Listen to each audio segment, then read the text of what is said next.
Francisco, ¿cómo estás? Bueno, buenas tardes, bienvenidos. Hoy vamos a dar la unidad número 12, la materia de Derecho Público, referente a la acción administrativa. En primera medida, a fin de poder desarrollar los trabajos prácticos que tenemos para hoy, que son el 12A y el 12B, voy a hacer una breve introducción para aquellos que no pudieron estar presentes en la clase de teoría. Lo que vamos a ver en esta unidad se refiere a cómo se exterioriza la función administrativa. ¿Sí? Recuerdan que habíamos visto que el poder se encuentra dividido entre el legislativo, ejecutivo, judicial. Habíamos visto las funciones administrativas, cuáles desarrollaba preponderantemente cada uno de estos poderes. Y en esa línea, como les comentaba, hoy vamos a ver específicamente lo referente a la función administrativa y cómo se manifiesta, es decir, la administración, cómo manifiesta su actividad. Fíjense, podemos dividirlas en los simples actos de la administración, los hechos administrativos, los actos administrativos, los reglamentos administrativos y los contratos administrativos. Los simples hechos de la administración o simples actos de la administración, ustedes van a ver que los tienen aquí, también el acto administrativo. El hecho administrativo puede ser productor de efectos jurídicos o no. Puede ser un simple hecho administrativo, el, el, por ejemplo, la demolición de un edificio. También puede esa demolición tener origen en un acto administrativo. No siempre todo hecho administrativo se encuentra precedido de un acto administrativo. Después tenemos simples actos, por ejemplo, el ingreso de un funcionario a su oficina, eh, los reglamentos administrativos, que a diferencia de los actos administrativos, no tienen efectos jurídicos individuales inmediatos, sino en general. Y por último, los contratos administrativos, que son aquellos que suscriben los administrados con la administración, que pueden ser de diversa índole. Tenemos así las concesiones de servicios públicos, tenemos contratos de suministros, etcétera. En líneas generales, lo que tenemos que tener presente es esta diferencia entre la actividad de la administración que produce efectos jurídicos de aquella que no lo produce, ¿sí? Dentro de la actividad que produce efectos jurídicos vamos a encontrar el acto administrativo. ¿Qué es el acto administrativo? Bueno, es una declaración unilateral en ejercicio de la función administrativa realizada por los órganos estatales o entes no estatales, bajo un régimen exorbitante, que es este que caracteriza la actividad del Estado, productora de efectos jurídicos inmediatos respecto de terceros. Siempre el acto administrativo es una declaración. ¿Qué quiere decir esto? Que es la exteriorización de un proceso intelectivo de la administración. Eh, Nunca voy a encontrar un acto administrativo suelto. ¿Qué quiere decir esto? Que a todo acto administrativo le tiene que preceder un procedimiento administrativo, que como vamos a ver hoy es uno de los elementos de este acto. Y como les decía, que este acto administrativo produce efectos jurídicos en la esfera de los particulares y produce efectos jurídicos respecto de terceros. ¿Por qué es importante que nosotros podamos distinguir cuál es la actividad de la administración que produce efectos jurídicos y cuál es aquella que no los produce? Bueno, justamente por esta circunstancia, porque la actividad de la administración productora de efectos jurídicos puede ser impugnada cuando afecta nuestros derechos.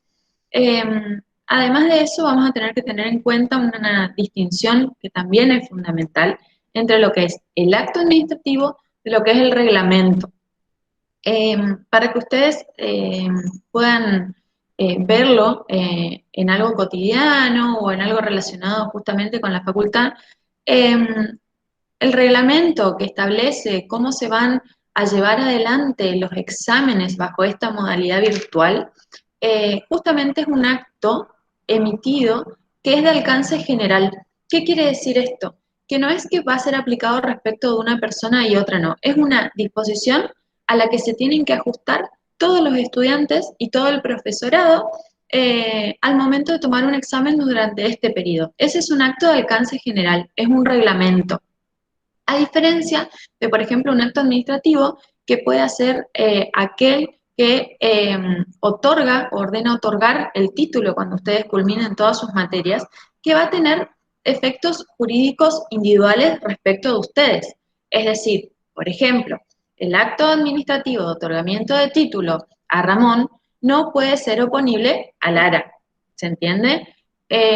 Entonces, ¿quién va a ser la persona a la que ese acto afecta? Va a ser Ramón. ¿Y quién, en el caso de que le produzca algún perjuicio? Que en este caso ustedes no van al permario porque obviamente que el otorgamiento de su título no les va a provocar un perjuicio. Pero si estuviéramos frente a otro acto administrativo que el administrado entiende que vulnera sus derechos, bueno, va a tener que recurrir a la vía impugnatoria, va a tener que, si así lo desea, interponer recursos contra ese acto administrativo. Por ejemplo, un acto administrativo denegatorio podría ser el rechazo o la denegación de una pensión o de una jubilación. Supongan que yo soy empleada estatal, que luego de cumplir con los años de aportes y los años de servicio, solicito al organismo previsional que me otorgue una jubilación y el organismo previsional me la deniega porque entiende que en realidad yo no cumplo con uno de los requisitos, por ejemplo, la antigüedad. Ese es un acto administrativo, ¿por qué? Porque es una declaración de la administración que expresa un proceso intelectivo, es decir, la administración para poder concluir que yo no cumplo con uno de los requisitos debió seguir un procedimiento en el que evalúa si mi situación particular se adecúa o no al ordenamiento jurídico, en este caso entiende que no.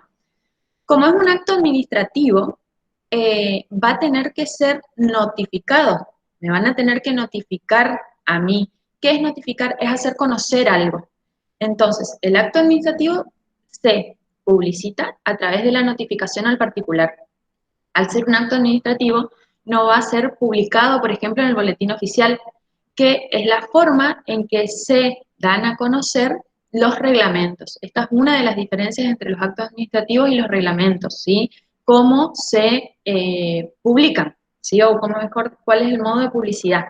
Los reglamentos se publican, los actos administrativos, cómo producen efectos jurídicos respecto de una persona en particular, tienen que serles notificados.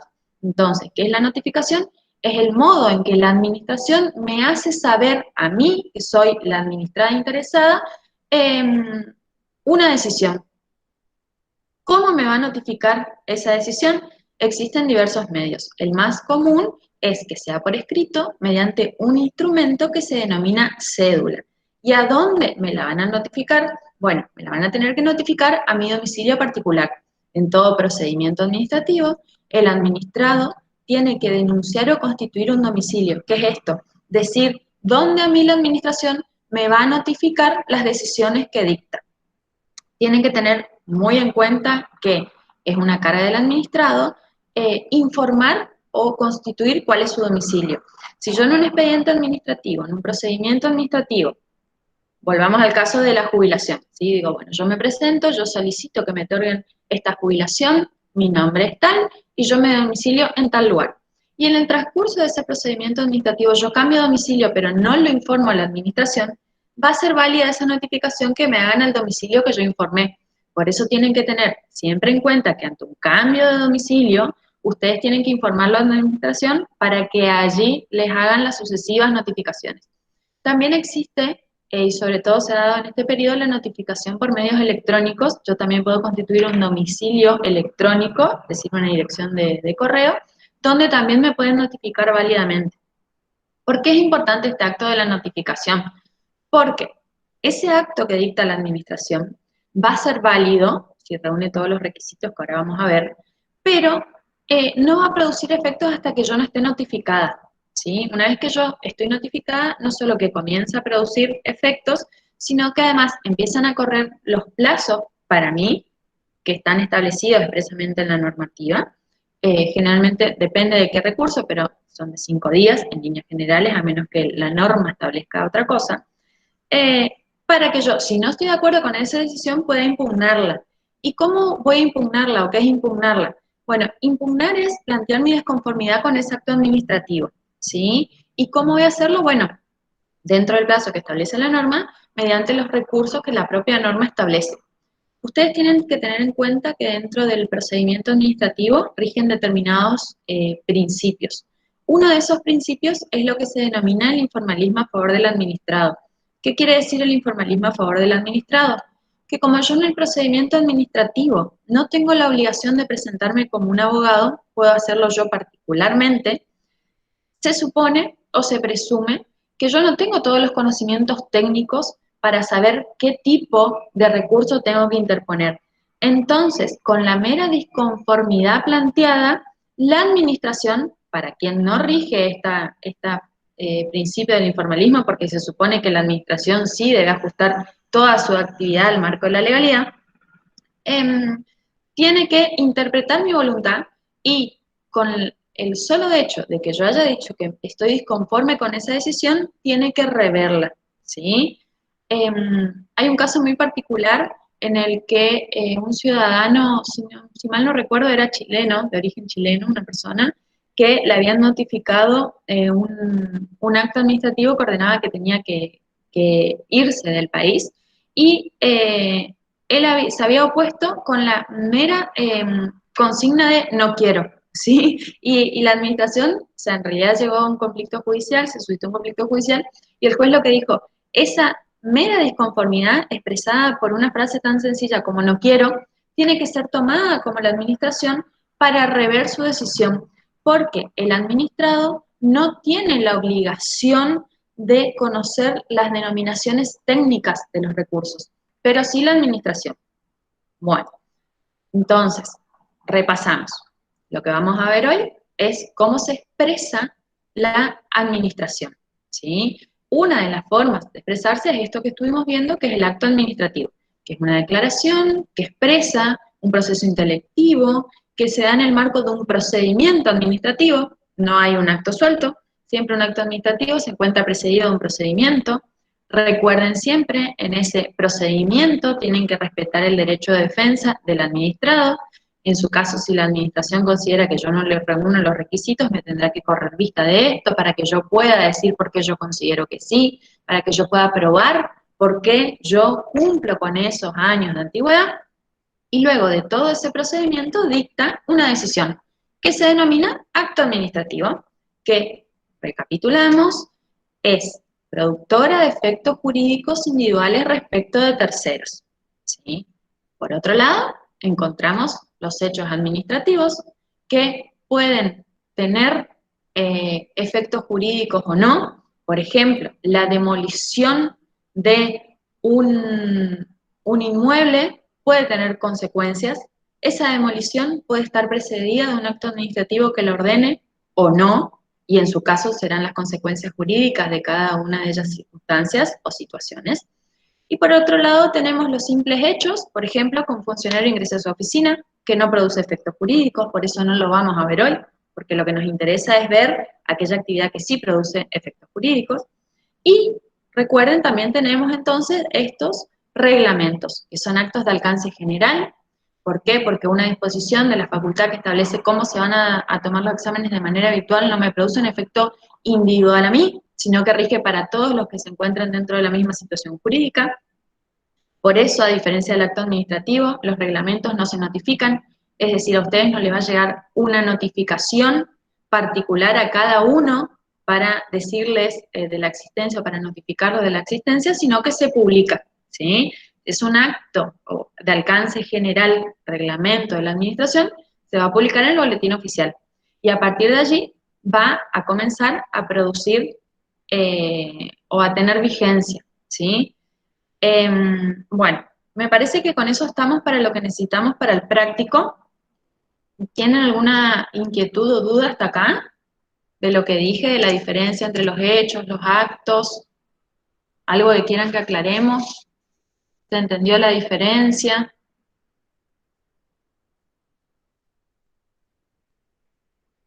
¿Sí? Bueno, entonces voy a dejar de compartir el Power y vamos a ir directamente al trabajo práctico. Esperen que les voy a compartir el trabajo práctico. Lo tenía en Chrome. Ah, no, en una ventana. Si es este. Acá estamos. ¿Alguien puede leerlo, por favor? ¿Están con sus micrófonos? Si no me avisan y leo yo, si alguien puede leer, mejor.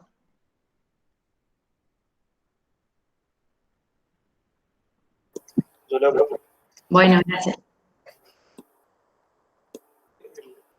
La APA paralizó una obra por incumplimiento de solicitudes realizadas a la empresa encargada del proyecto.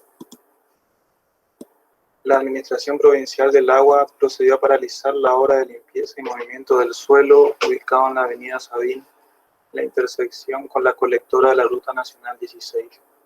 El motivo fue el cumplimiento de las solicitudes realizadas por el organismo provincial a la empresa encargada del proyecto. Los trabajos se estaban realizando sobre un punto importante para el desagüe pluvial de Resistencia, involucrando unas 500 hectáreas entre zonas aledañas a la avenida Martina y sectores de la zona norte. Estas zonas de la ciudad capital se encuentran en crecimiento y es de esperar que los volúmenes de escurrimiento en el sector crezcan con esta tendencia. De allí surge la necesidad de contar con las garantías para permitir que los trabajos en el sector continúen. Una vez detectado el inicio de los trabajos, se procedió a realizar las inspecciones correspondientes para determinar la naturaleza de las tareas que allí se realizaban y solicitar a la empresa mediante una intimación que detenga las tareas hasta regularizar la situación. Ante el incumplimiento de lo solicitado, se procedió a realizar una paralización sin plazos de la obra mediante la resolución número 303/17 hasta que se brinde toda la información de base necesaria, la que fue debidamente notificada a la empresa que se encontraba realizando los trabajos. Ahí termino. Bueno, entonces, ¿qué podemos extraer de esta noticia? ¿Qué fue lo que sucedió? Dicho con sus palabras, si alguien lo puede expresar.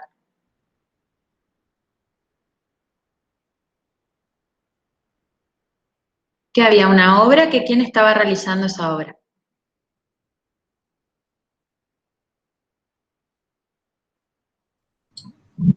Una empresa, profe. Una empresa que estaba realizando una obra, ¿sí? ¿Y qué pasó con esa obra? ¿O qué detectó la APA, que es la Administración Provincial del Agua en Chaco?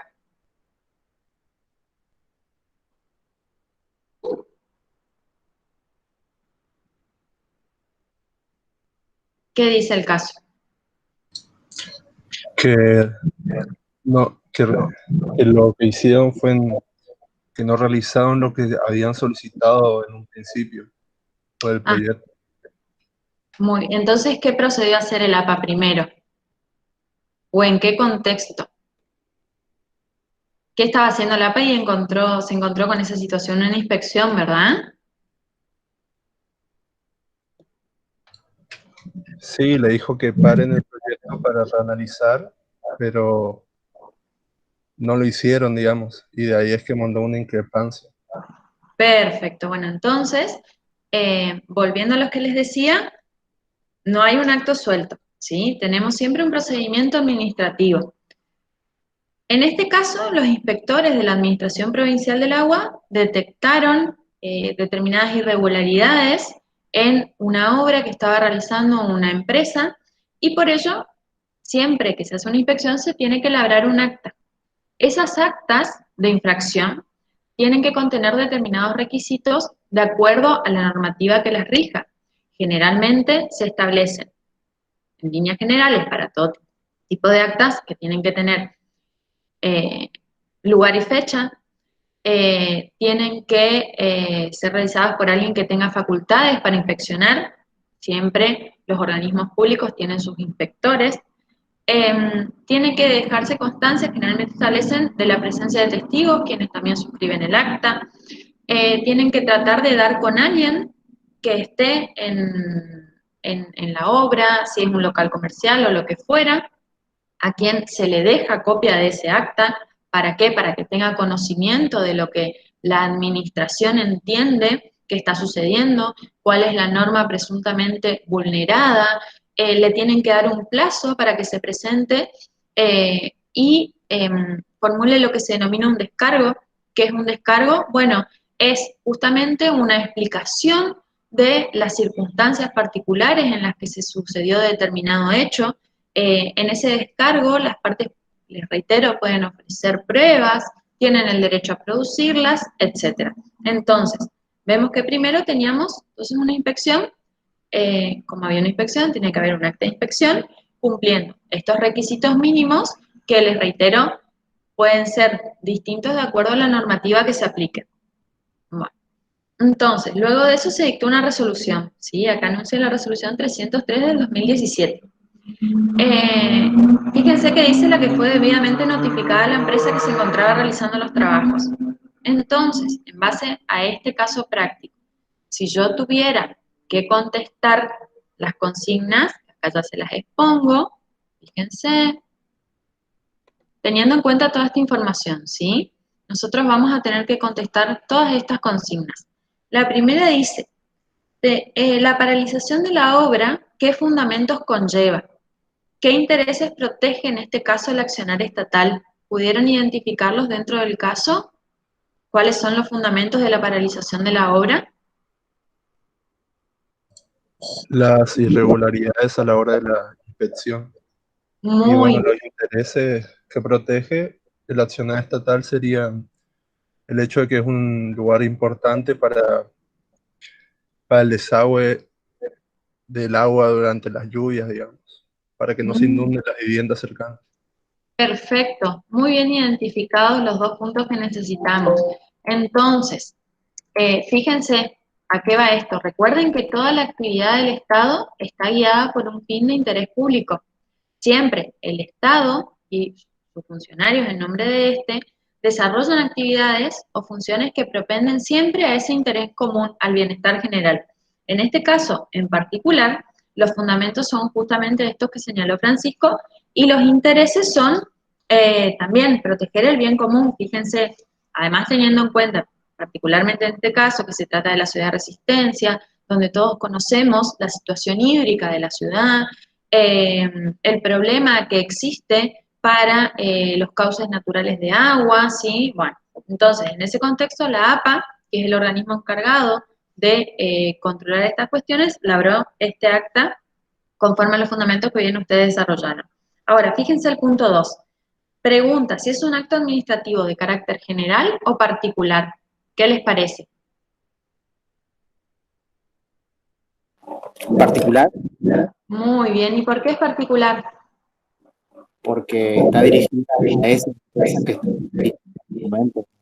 Exactamente, muy bien, Ramón. No es un acto de alcance general, es decir, que esta resolución no ordena paralizar todas las obras, tampoco es una resolución que sí podría ser un acto de alcance general. Fíjense, por ejemplo, si la APA, que de hecho existen, digamos, estos ordenamientos territoriales y de construcción, dicta una resolución, un reglamento por el cual establece cuáles son las zonas sobre las cuales se puede edificar y cuáles no. Eso sería un acto de alcance general. En cambio, en este caso particular, constatada esta irregularidad en el cumplimiento de una obra, dicta una resolución que, como bien señalaste, es un acto administrativo. ¿Por qué? Porque va a tener efectos jurídicos individuales respecto de esta empresa y no de otras, ¿sí? Así que perfecto, es un acto administrativo. Ahora bien, fíjense el punto 3, ¿cómo se notifica este acto al administrado? Siempre que hablamos de procedimientos administrativos vamos a tener por un lado la administración y por el contrario, no importa el procedimiento que sea, se le denomina administrado al particular o a la empresa o a lo que fuera que se encuentra en este procedimiento con la administración. Por eso dice, ¿cómo se notifica al administrado? En este procedimiento o en este caso, el administrado es la empresa.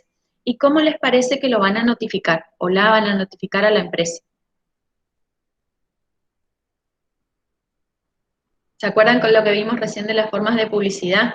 Que varían de acuerdo si es un acto administrativo o un reglamento. Entonces, si es un acto administrativo, ¿cómo se va a notificar? Particularmente, Ajá. ¿Y qué significa eso, Ramón, particularmente? ¿Nos puedes explicar un poco más?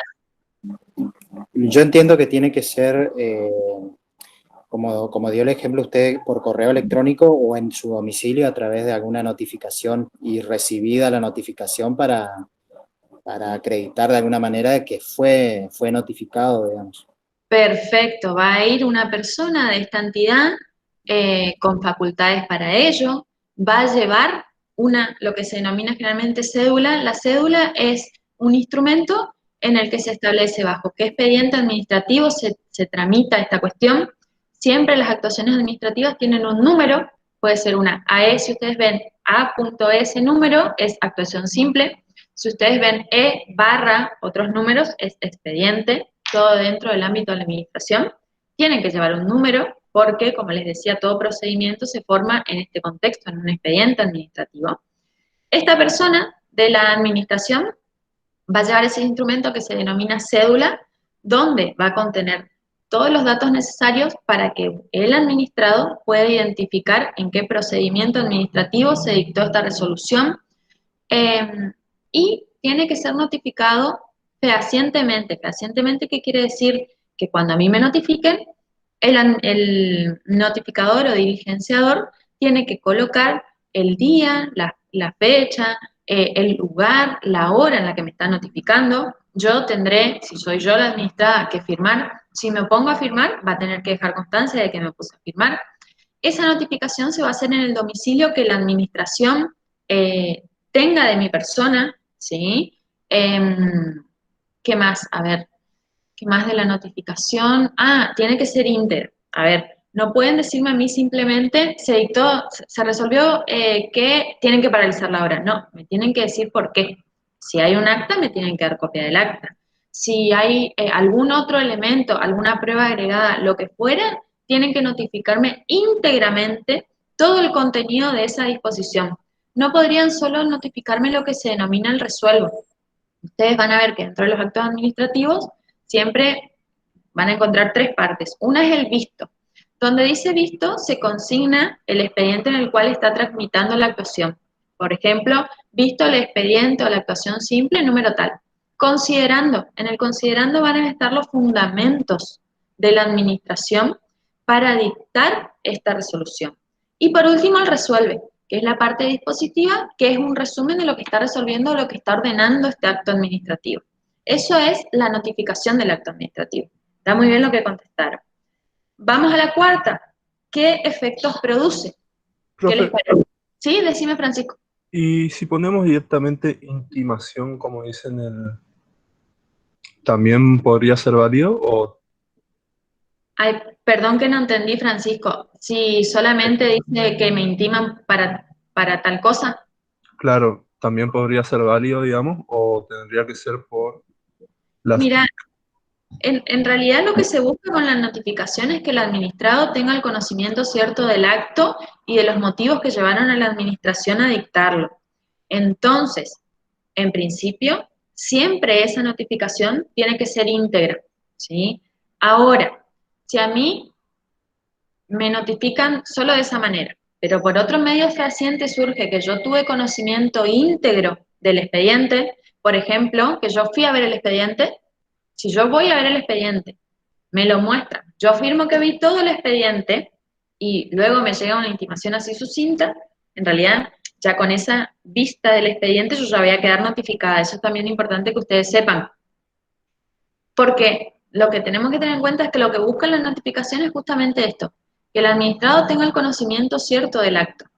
Entonces, suponte que en esta cédula solamente dice a María Carla Frey se le hace saber que se la intima por 5 días para tal cosa. Eso no es un conocimiento fehaciente. Yo podría impugnarlo y decir, suspendan los plazos que yo tengo para recurrir hasta tanto a mí me exhiban todas las actuaciones o todas las piezas necesarias de las actuaciones para que yo tenga conocimiento cierto del acto y no se vulnere mi derecho de defensa, porque en realidad apunta a esto, a la posibilidad de defenderse del administrado. Si yo no tengo todos los elementos que llevaron a la administración a dictar determinada resolución, yo no me puedo defender, ¿sí? Entonces, en principio, Francisco, hay que ver en cada caso particular cómo se realiza esa notificación, pero el principio es que me tienen que notificar a mí íntegramente la resolución y no solamente esa parte dispositiva, que es la conclusión de lo que la administración está ordenando. No sé si me expliqué, si a eso iba tu pregunta. Sí, sí, eso era. Gracias. Bueno, entonces tengan presente siempre, si ustedes los notifican de alguna resolución administrativa, fíjense lo primero, si con lo que le están notificando ustedes se pueden defender o no. Si solamente les notifican una parte de esa resolución, ustedes pueden presentarse a la administración, pedirle que suspendan los términos que les están corriendo a ustedes, hasta tanto los notifiquen fehacientemente de todos los elementos necesarios para poder defenderse. ¿Sí? Bueno, les digo esto porque les reitero que en los procedimientos administrativos no se requiere lo que se denomina el patrocinio letrado, es decir, no se requiere que una persona acuda con un abogado. Y entonces ustedes mismos en un procedimiento podrían presentarse por sí solos y peticionar estas cuestiones. El punto 5 dice si puede ser impugnado. ¿Les parece que si la empresa está en disconformidad con esta resolución, tiene a su alcance algún medio para que la administración lo revea?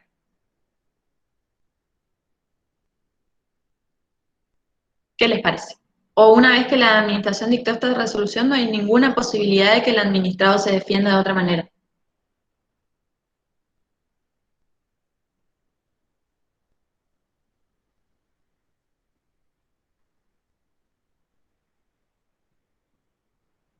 ¿Qué creen? ¿Sería posible que la administración dicte un acto y yo no tenga ninguna posibilidad de recurrirla? No, profe. No, muy bien, no. Entonces puede ser impugnado, ¿sí? ¿Cómo se impugna un acto administrativo? Como les decía, lo que se denominan recursos. La Ley de Procedimientos Administrativos Nacional, que es la 19.549, establece los recursos que se pueden interponer contra los actos administrativos y los plazos que tengo para oponerlo. En esto sí es importante que tengan presente que los plazos son lo que se denomina perentorio. Quiere decir, si la norma establece que yo tengo 5 días para plantear un recurso y yo lo presento al día 10, mi recurso no va a ser válido. Entonces, ese informalismo del que yo los hablaba, de que con mi mera presentación que diga no estoy de acuerdo, no estoy conforme, no quiero, la administración tiene que tomarlo como un recurso y tratarlo, es decir, rever su decisión, siempre y cuando esté dentro de los plazos que la normativa establece. ¿Sí? Este principio del informalismo no rige respecto de los plazos. Entonces, yo puedo impugnarla a través de un recurso. El recurso, ni siquiera tengo que decir que recurro. Yo puedo presentar en una hoja en blanco y diga María Carla Frey, no estoy de acuerdo. Y la administración tiene que tratarlo como un recurso. Ahora bien, cuanto más argumentos o fundamentos yo pueda dar para decir por qué no estoy de acuerdo, más probabilidades voy a tener de que esa revisión en realidad sea efectiva y que la administración pueda revocar su decisión anterior y hacer lugar a lo que yo estoy planteando. Entonces, si bien por el principio del informalismo, con mi mera desconformidad es suficiente para que la administración revea su decisión, cuantos más argumentos pueda dar yo a favor de mi postura y cuantos más pruebas pueda ofrecer para que se realicen en apoyo a lo que estoy sosteniendo, voy a tener más probabilidades de que este recurso prospere. Entonces, concluimos que puede ser impugnado, perfecto. ¿Cómo impugnamos un acto administrativo? Mediante lo que se denominan recursos administrativos. Ahora bien, ¿ante quién le parece que yo voy a interponer este recurso? ¿Quién será la autoridad que tiene que decidir si ese acto administrativo en realidad era legítimo y se ajusta a derecho o quién puede rever esta situación? Les aclaro que, a ver si puedo encontrar la ley para mostrársela, si no se los digo yo nada más. En este caso vamos a tener que tener muy presente lo que vimos la clase pasada. No sé si recuerdan cuando hablamos de la actividad central o descentralizada del Estado, habíamos visto los entes autárquicos. Bueno, el APA es un ente autárquico, ¿sí? Tengan en cuenta esto para contestar.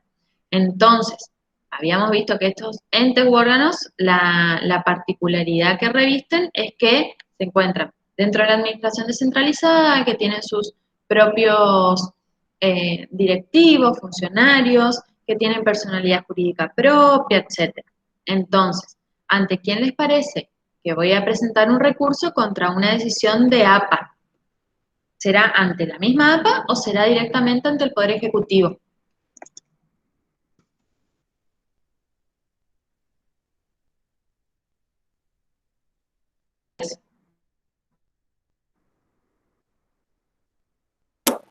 Ante la misma APA, profe, ante los directivos de la APA, ¿Se digamos. acuerdan? Perdón, decime.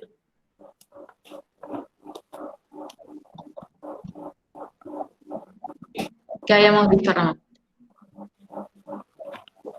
Disculpe, no la escuché. ¿Ante los directivos de la APA puede ser, profe? ¿Cómo? Perdón, ahora yo no te escuché. Ay,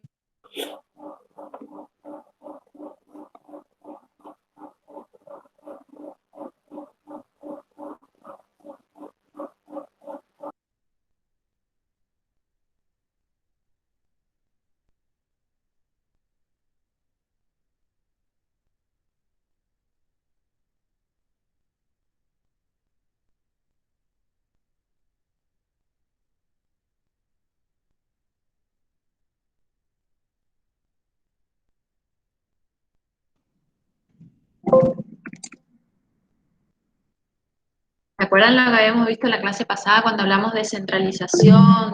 Muy bien, Ramón, ante los directivos de APA. Perfecto.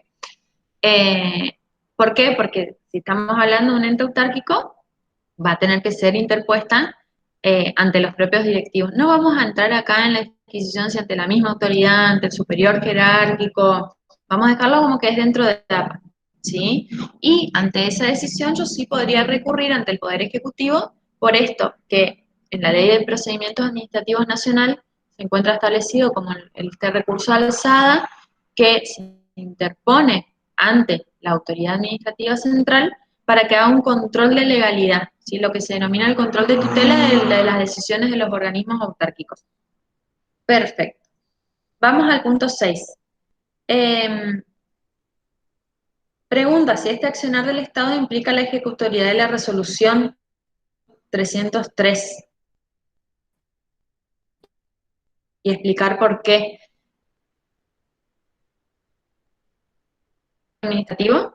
¿Recuerdan? ¿O no? Porque si no lo explico.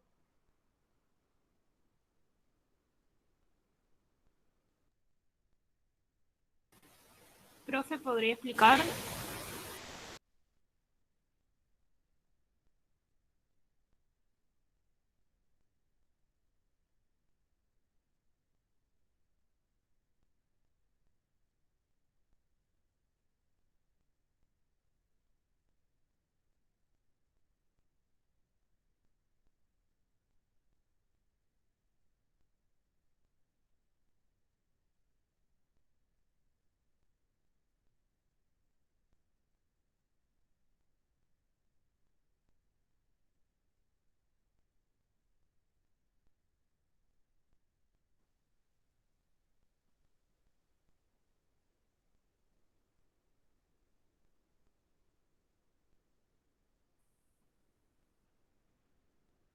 Hola, ¿me escuchan?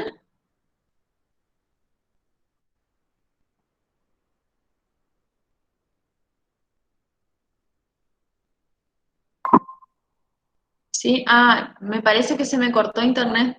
No sé en qué parte quedé, me parece que me quedé hablando sola. Bueno, vamos de nuevo con los caracteres del acto. ¿Ahí quedé? ¿Llegaron a escuchar algo o nada? No, nada, profe. Me quedé hablando sola, bueno.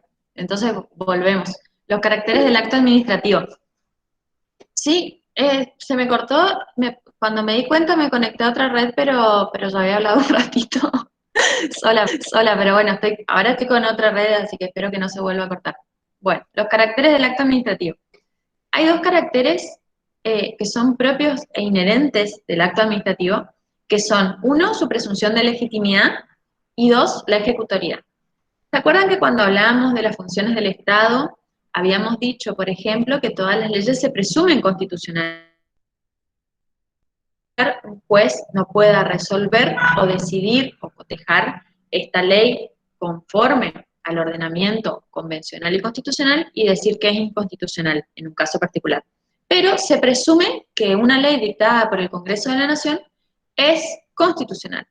De esta misma manera, se presume que el acto administrativo es legítimo. ¿Qué quiere decir esto? Se presume que la actividad de la administración expresada a través de los actos administrativos se ajusta al ordenamiento jurídico. Entonces, esto es lo que se denomina esa presunción de legitimidad.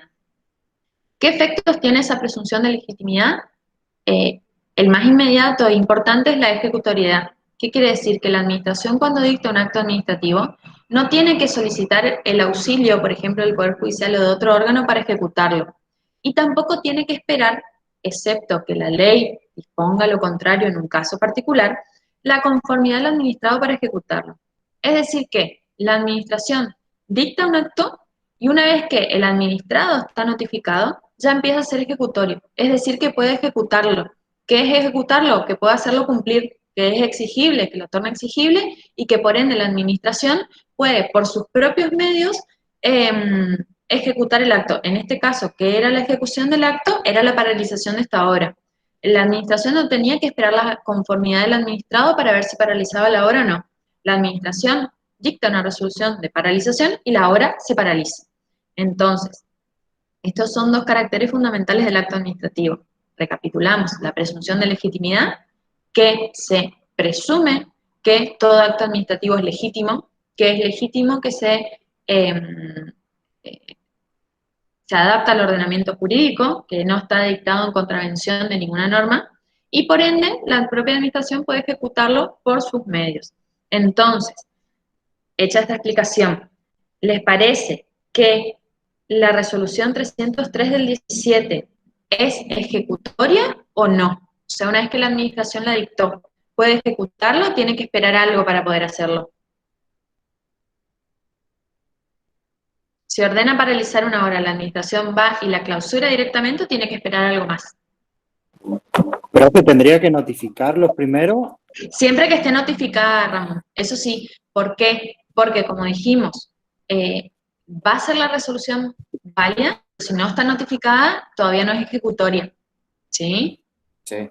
Entonces va a comenzar a cumplir su efecto a través de la notificación. Una vez que está notificada, la administración puede ejecutarla. Antes no. Pero entonces, presumiendo que esta resolución está notificada, ¿puede ejecutarla o no? Sí. Perfecto. ¿Y por qué entonces decimos que es ejecutoria? Porque presume carácter de legítimo. Perfecto. Dos caracteres del acto administrativo, ¿sí? Que son estos. ¿Tienen alguna duda hasta acá? ¿Vamos bien con acto? ¿Sí? Bueno, seguimos. Si no me paran, por favor.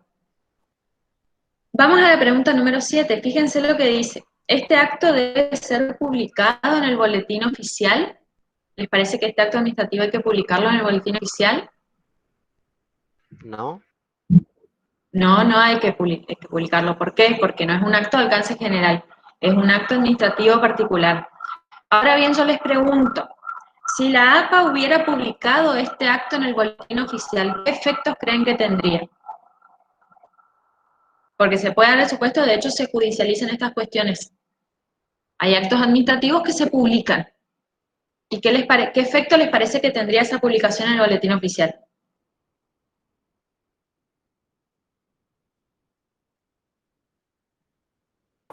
Estaría mal hecho el procedimiento, profe, entonces no causaría efecto.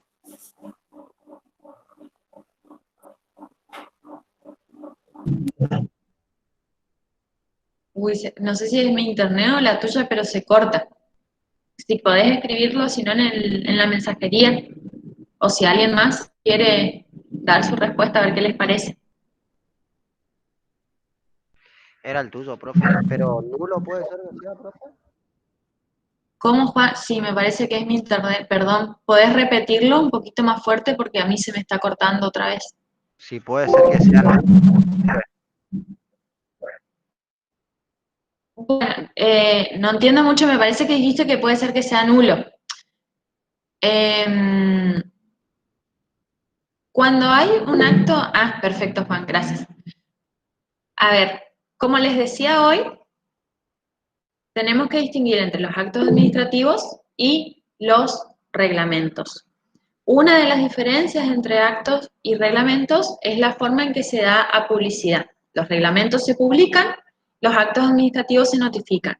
Entonces, si la administración publica un acto administrativo, un medio de publicidad no suple al otro. Es decir, que la administración no podría decir, bueno, pero yo ejecuté este acto porque está publicado en el boletín oficial. No importa, si es un acto administrativo me tiene que notificar y si no me notifica no comienza no comienza a operar sus efectos respecto del administrado y tampoco le empiezan a correr los plazos al administrado para plantear los recursos. Entonces, recuerden siempre, ¿por qué nosotros distinguimos entre actos administrativos y entre reglamentos? Porque tienen regímenes jurídicos distintos. Sus regímenes jurídicos distintos se basan en el procedimiento que hay que seguir, en los recaudos que tienen que llenar, en la forma en que se notifican y en la forma en que se impugnan. ¿Sí? ¿Cómo se impugnan? Mediante recursos. De acuerdo si es un reglamento o si es un acto administrativo, va a proceder una u otra forma de impugnación. Entonces, un acto administrativo publicado en el boletín oficial no surte sus efectos respecto del administrado destinatario de ese acto hasta tanto no sea notificado. ¿Sí? Bueno, el punto número 8 dice, en el instrumento público analizado nos encontramos en presencia de un hecho o un acto administrativo. ¿Qué les parece? ¿Esto sería un hecho o un acto? ¿Se acuerdan que era un hecho? Un hecho es una pura materialidad de la administración. En tanto que un acto administrativo es una declaración que conlleva, como les dije, la exteriorización de este proceso intelectivo de la administración. Entonces, ¿qué les parece que es esta resolución? ¿Será un hecho o será un acto administrativo?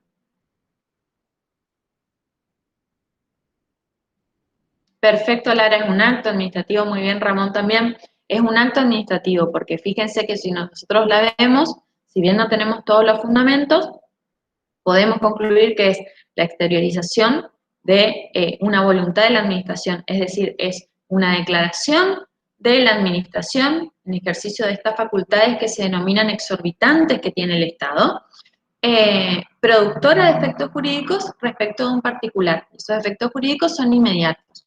Entonces, para que ustedes tengan en cuenta, por ejemplo, podría darse, como les decía hoy, esto es otra pregunta, pero bueno, se las voy a adelantar.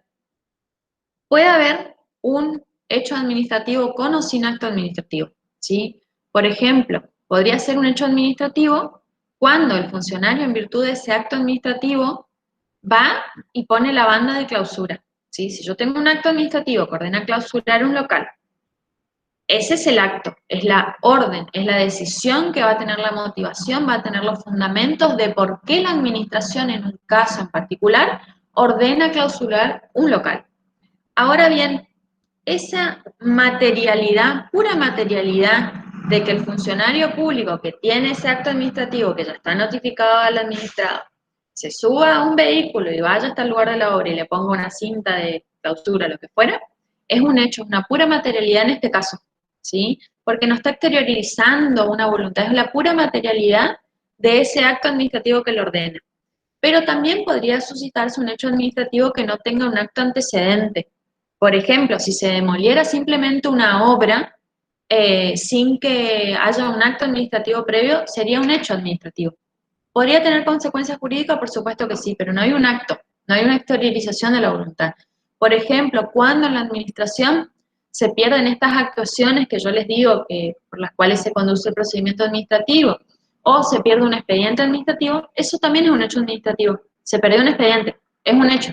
¿Tiene consecuencias? Sí.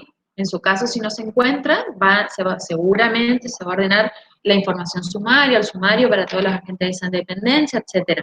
Pero es un hecho, no hay un acto, no hay una exteriorización de la voluntad. Es un hecho administrativo, algo que sucedió. ¿Sí? ¿Se entiende la diferencia? Creo que sí, porque contestaron bien. ¿Sí? Bueno, vamos, vienen bien con acto. Está muy bueno. Vamos con la siguiente pregunta. Quedamos en la 8, ¿sí? Sí, bueno. 9. Acá se las contesté un poco, pero ¿siempre es necesaria la existencia de un acto administrativo previo al hecho administrativo? ¿Qué les parece en base a lo que vimos recién?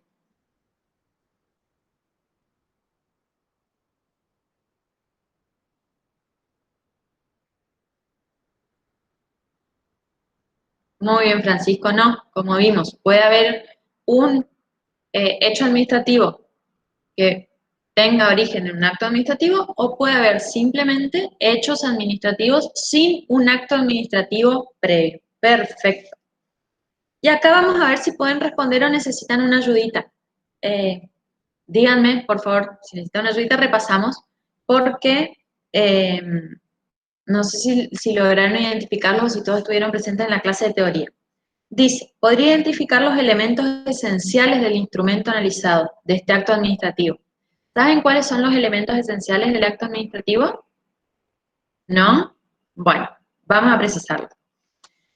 Recuerdan que yo les dije hoy que no había actos sueltos, ¿sí? No puede haber en la administración un papelito en el cajón del funcionario, por hablarlo en cuestiones netamente prácticas, que decida determinada cuestión. Siempre un acto administrativo tiene que estar precedido de un procedimiento administrativo.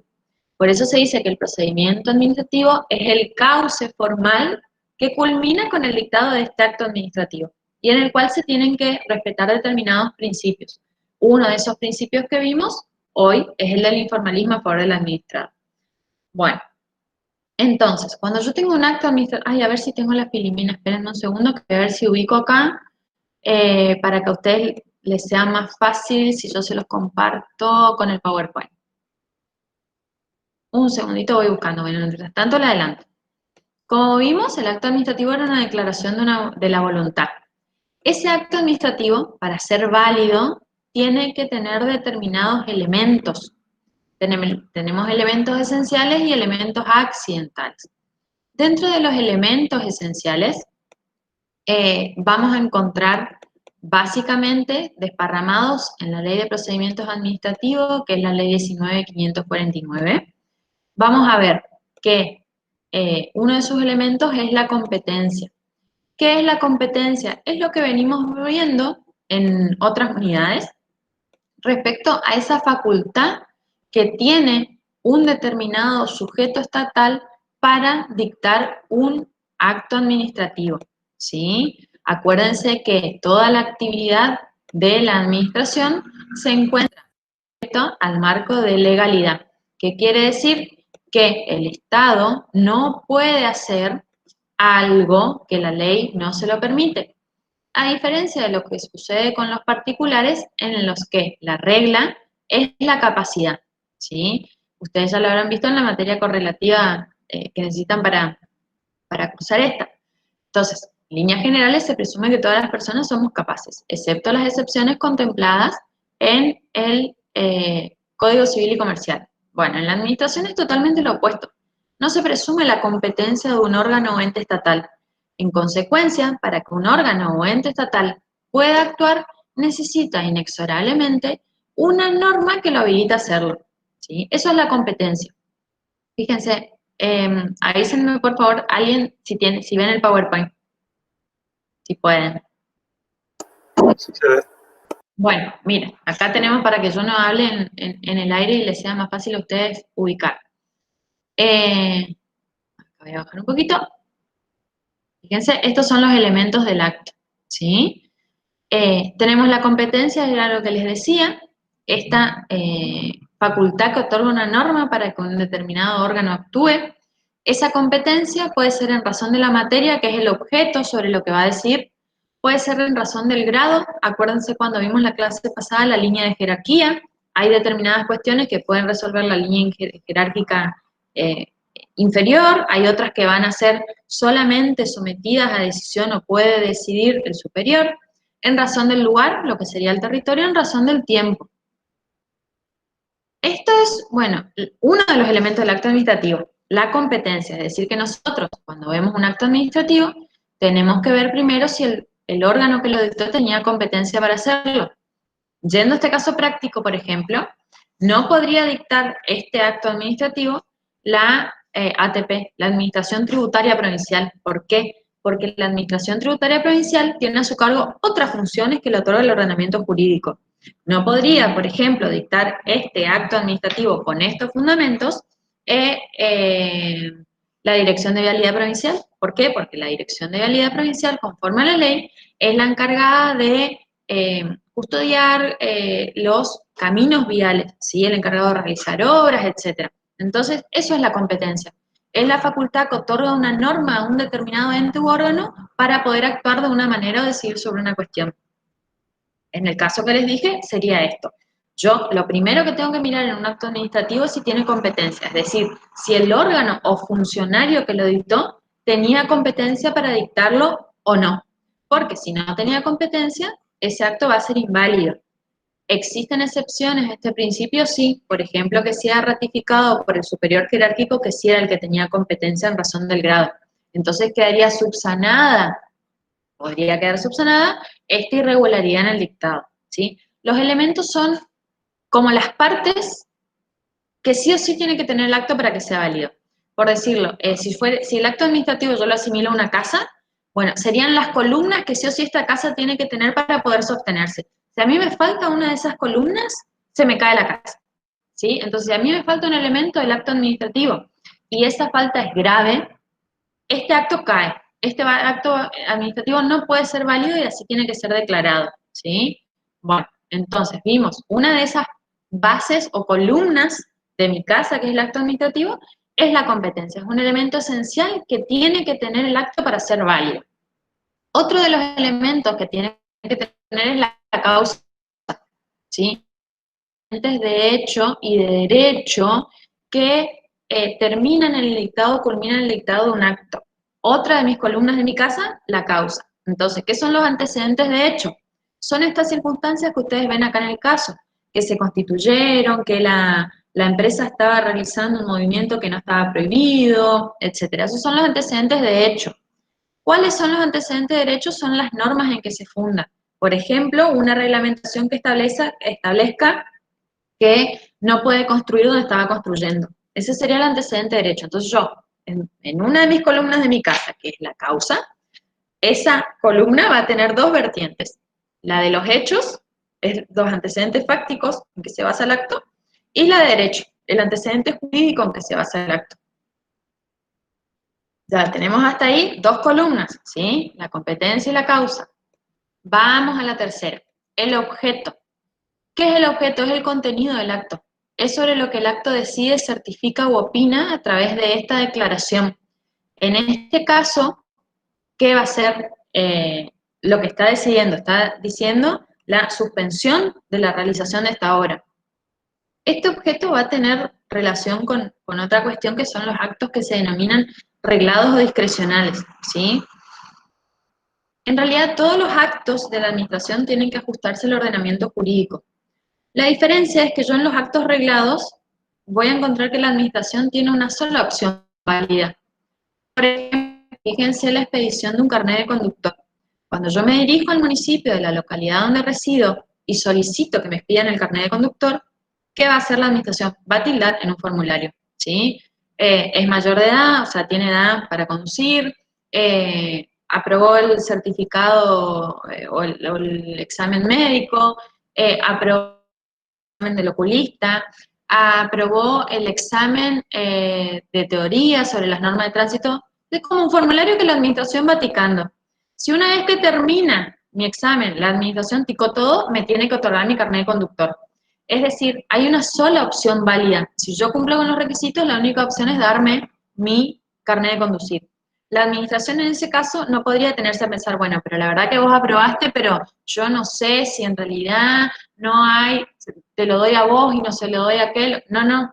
El acto arreglado es, yo cumplo con los requisitos que dice la norma, me tienen que otorgar ese acto administrativo, tienen que dictar, otorgándome o reconociéndome ese derecho, y así terminó la cuestión. Los actos discrecionales son aquellos en los cuales el ordenamiento jurídico le da a la administración varias opciones válidas. Por ejemplo, en un concurso de oposición de antecedentes para un cargo público. Supongamos que 50 personas sacamos la misma nota para un cargo. En ese caso, la administración tiene 50 posibilidades. Si hay un solo cargo, obviamente va a tener que elegir a uno, pero las opciones válidas que tiene somos los 50 que obtuvimos el puntaje.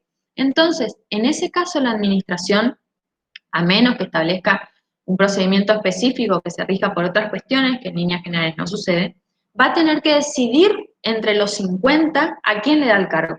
Eso es lo que se denomina un acto discrecional. ¿Qué quiere decir? que también es reglado en el sentido de que la administración se tiene que acoplar al ordenamiento jurídico, pero le da un margen de discrecionalidad. Es decir, que la administración tiene un margen para decir si me lo da a mí, se lo da a B, se lo da a C, se lo da a D.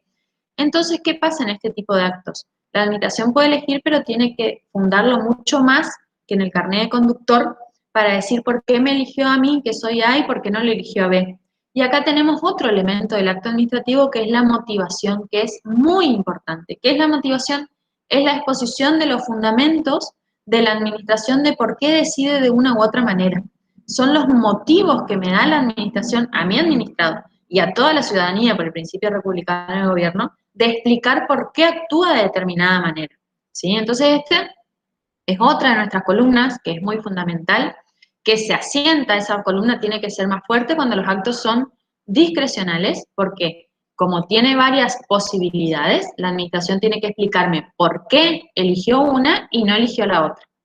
Acá de la mano de la motivación vemos la finalidad, que es lo que el acto persigue, el interés público o bien público que tiende a proteger, que en el caso que vimos, ustedes lo identificaron muy bien al contestar la pregunta número 1. ¿Se acuerdan lo que había dicho Francisco? Entonces esa es la finalidad del acto. ¿Qué busca la administración con el dictado de ese acto administrativo? Y siempre tiene que ser propender al interés o bien común. Y por último, vamos a tener lo que vimos recién, que les dije, que es el procedimiento. ¿Qué es el procedimiento? Es ese caminito que la administración tiene que ir cumpliendo y que termina con el dictado de un acto administrativo.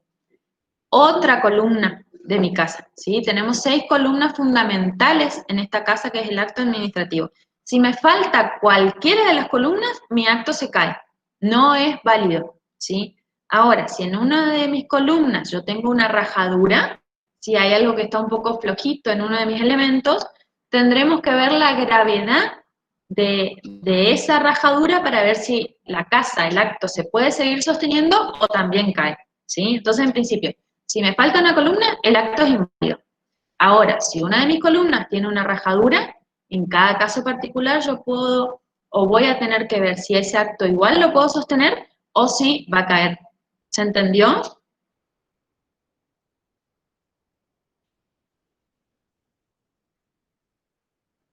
¿Sí o no? Si no, explico de otra manera. ¿Entendieron lo que son los elementos del acto? ¿Sí? ¿Seguro? Bueno, entonces, ¿alguien se anima a identificar en este caso cuáles son las columnas de mi casa? Algunas ya la vieron, fíjense, yo los voy a ayudar. Vamos con la competencia, ¿sí? Lo primero que miro, si el órgano que dictó el acto administrativo tenía competencia para hacerlo. Entonces, fíjense, esta es una resolución relativa a un régimen de aguas. Yo puedo decir que en este acto administrativo, la Administración Provincial del Agua tenía competencia para dictarlo porque conforme a la ley es la que tiene a su cargo esta atribución, ¿sí? Entonces, en mi caso, si yo tengo que decir si tenía competencia o no, voy a decir que sí. Obviamente, para decir si tiene competencia o no, ¿qué tengo que hacer?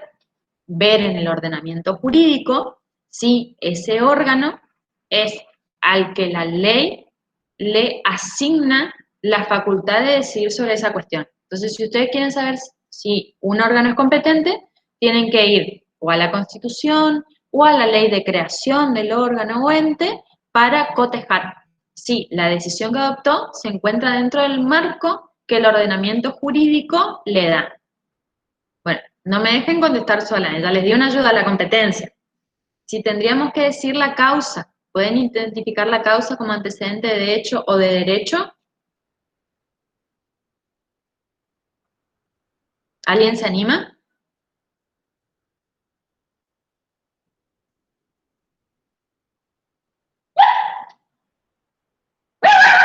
Ay, Y perdón. sería el incumplimiento del contrato previamente hecho, ¿o no? En realidad, mira, si vamos puede ser una de las cuestiones, Francisco, pero si vamos al caso, fíjate, yo podría decir también como antecedente de hecho, a ver dónde estaba. Fíjense, podría decir como antecedente de hecho que los trabajos se estaban realizando sobre un punto importante para el desagüe pluvial entre las zonas aledañas, que se encuentra en crecimiento. A ver dónde estaba. Espérenme un segundo que lo identifico acá en el caso. Fíjense, en apariencia estaba construyendo, todo esto serían los antecedentes de hechos, y todo lo que pasó. Entonces, los trabajos se están realizando sobre un punto importante para el desagüe pluvial de Resistencia, que involucraba unas 500 hectáreas entre las zonas aledañas entre Avenida Martina y zona norte. Eso sería la causa como antecedente de hecho.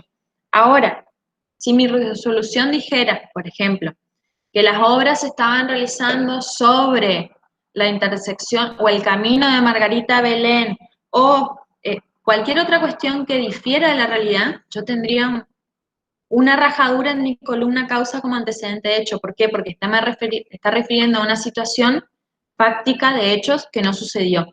Entonces, yo cuando tengo un acto administrativo tengo que ver si lo que dice la administración que pasó es realmente lo que sucedió. Eso sería mi antecedente, mi causa como antecedente de hecho.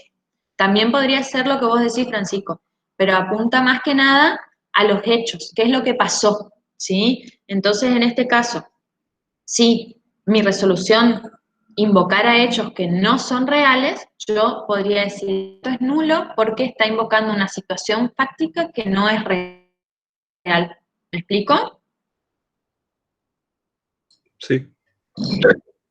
Bueno, ¿y cuál sería el antecedente de derecho? Me parece que acá no lo podemos extraer mucho, pero en abstracto, si ustedes tuvieran que decir qué sería el antecedente de derecho. Cuando hablamos de derecho, hablamos de ordenamiento jurídico, ¿sí? De una norma, en este caso.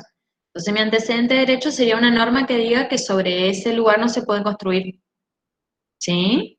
Porque si no, la administración no tendría ninguna facultad o motivación para suspender algo que no está prohibido. ¿Se entiende?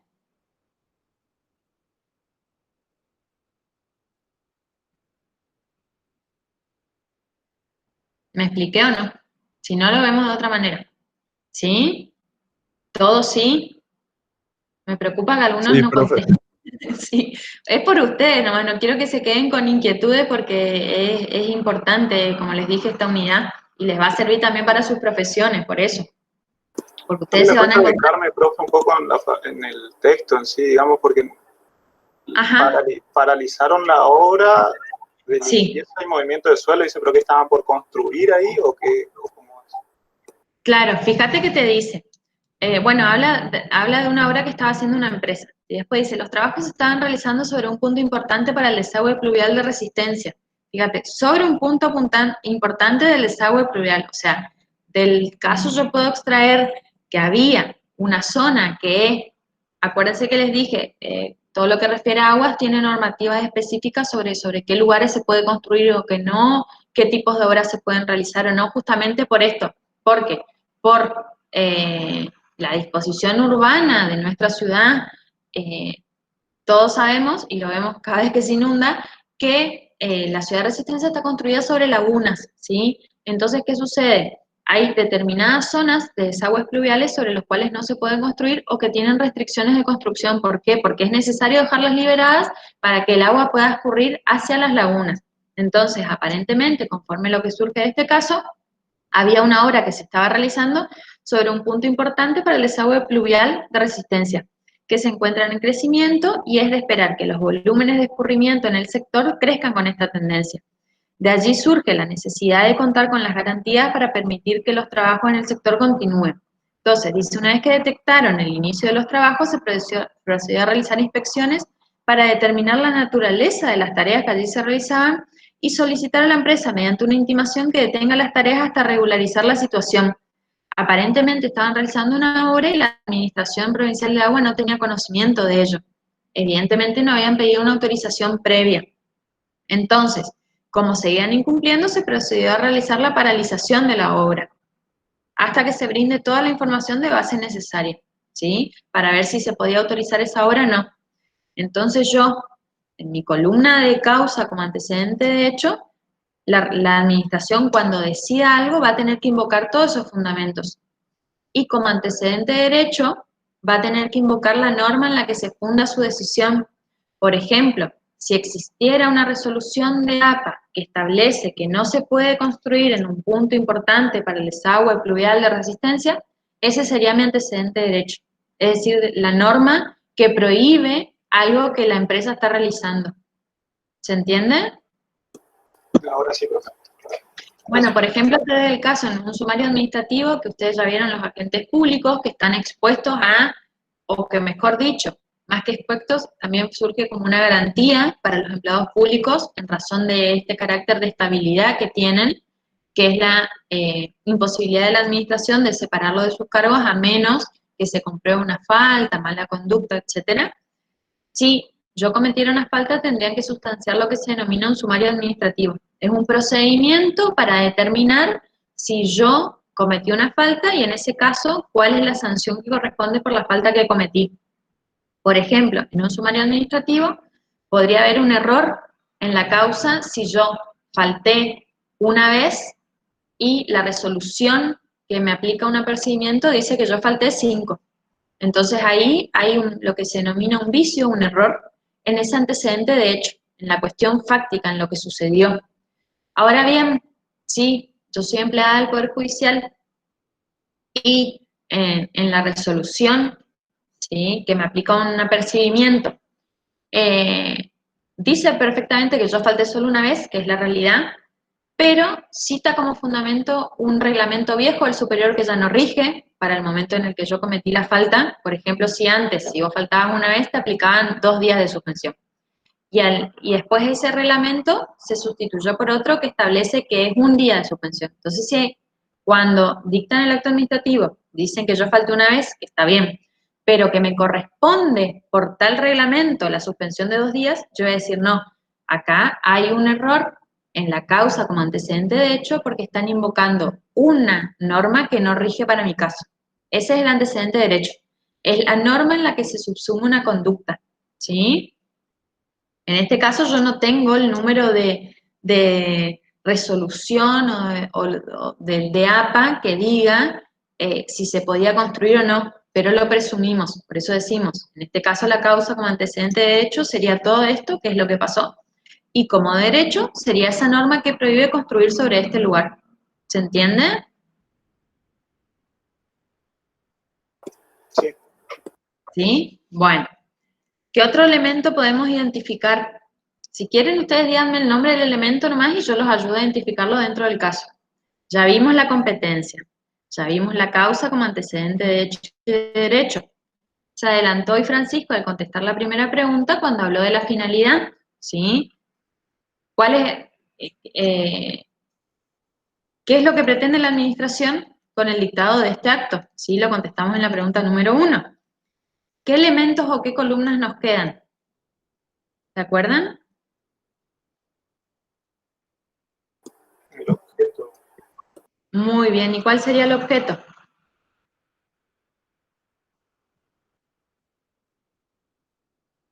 Acuérdense que el objeto es lo que el acto certifica o opina, o decide. ¿Y qué está decidiendo en este caso?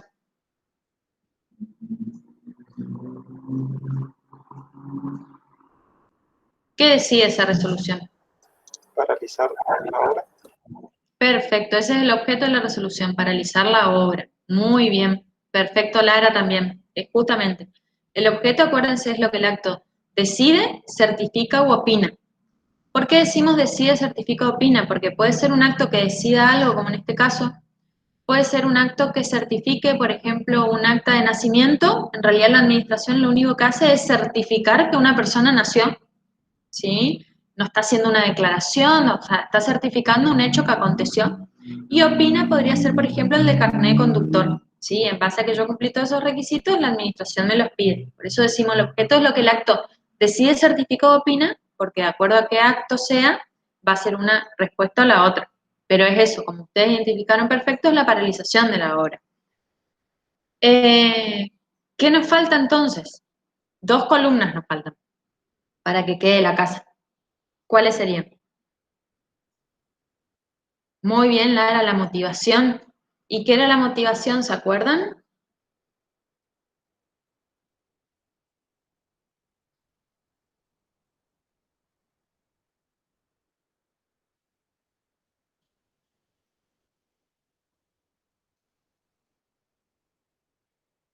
Bueno, podría ser el incumplimiento. En realidad la motivación, Lara, son todos los fundamentos que da la administración para paralizar la obra. En este caso, el fundamento primordial va a ser que se está realizando una obra. Muy bien, Ramón, es eso, lo que llevó a la paralización. Es la explicación de los motivos por los cuales la administración tomó una decisión. Entonces la administración, en realidad, van a ver que todos los elementos están vinculados, sobre todo la motivación con la causa. Va a decir la administración, bueno, en este caso particular, se constató que la empresa estaba realizando una obra, que no había informado al APA que la iba a hacer, que hay una resolución de APA que establece que no se puede construir de acuerdo a determinadas dimensiones en tal lugar. ¿Por qué? Porque es necesario el escurrimiento de las zonas aledañas. Bueno, todas las explicaciones que dé la administración de por qué tomó esa decisión es la motivación. Perfecto. Y me falta un elemento más. ¿Alguien sabe cuál es? Que es todo eso que yo tengo que hacer, todo el caminito que tengo que recorrer para llegar a mi resolución o a mi acto administrativo. Perfecto, Ramón, el procedimiento. Entonces el procedimiento va a ser todo. Va a ser desde que se constituyó la administración en la obra, desde que el inspector hizo un acta de constatación, después va a ser el descargo de la empresa, si es que hizo uso de su derecho, va a ser la notificación de la empresa, va a ser la prueba que se haya producido, etc. Todo eso es lo que se denomina el procedimiento, ¿sí? Todo el caminito que se recorrió desde el inicio hasta el dictado del acto administrativo y después la etapa recursiva para yo llegar a un acto. La finalidad siempre apunta a qué es lo que busca la administración con el dictado de un acto administrativo. En este caso, que busca siempre propender o proteger el interés público, entonces, o el bien común.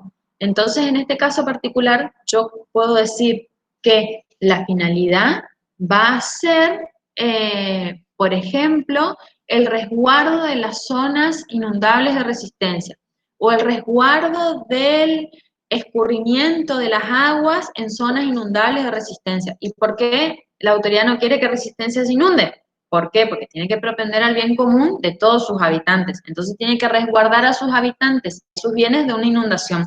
Entonces la finalidad siempre va a ser perseguir el bien común. En este caso, el bien común va a estar resguardado si la ciudad no se inunda. ¿Sí? ¿Quedó alguna pregunta con respecto a esto? A este práctico, porque si no vamos al otro, que es breve también. La forma figura también en el Power como un elemento, que sería la resolución. Sí.